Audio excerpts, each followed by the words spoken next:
দীর্ঘদিন ধরে কাঁচা সবজির ব্যবসা করছে এই চাচা। তার অর্ধেক জীবন পার করেছে এই কাঁচা সবজি বিক্রয় করে। আজকে তার মুখ থেকে শুনবো যে কাঁচা সবজির কেমন দামে সে বিক্রয় করছে এই তরকারিগুলি।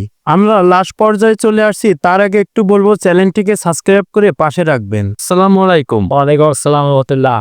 চাচা, তরকারির দাম এখন কি কম আছে না বেশি? এখন বর্তমান বেশি। বর্তমান বেশি মানে এই যে পাঁচকলা, দেশি লেবু, স্কচ ফল এইসবের দাম কেমন যাচ্ছে? ফল 40 টাকা কেজি, ওটা কেজি আর 30 টাকা কেজি। আর প্রতি লেবু বা কাগজি লেবু 4-10 টাকা, 500 আর না। আচ্ছা, কাগজি লেবু 4-10 টাকা।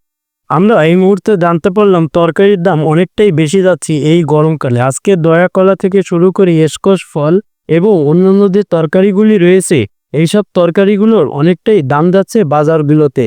আজকে দেশি লেবু 4 পিস 20 টাকা, বেগুন যাচ্ছে 80 টাকা কেজি, কাঁচকলা যাচ্ছে 40 টাকা কেজি, আম যাচ্ছে 60 টাকা কেজি।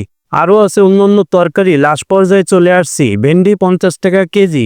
নারকেল আছে, যে নারকেল যাচ্ছিল রমজান মাসে 150 টাকা 200 টাকা পিস, এখন 100 টাকা পিস যাচ্ছে। আরও আছে কাঁকরোল, উস্তে, স্কচ ফল, অন্যান্য যে তরকারির আইটেমগুলো এখন যত দিন যাবে ততই বাড়তি হচ্ছে এই তরকারির দাম। আজকে যারা আমাকে ভালোবাসবেন আর প্রতিনিয়ত আপডেট খবরগুলো পেতে চান, অবশ্যই প্রিয় ভাই ও বোন পাশে রাখবেন এই চ্যানেলটিকে। আল্লাহ হাফেজ।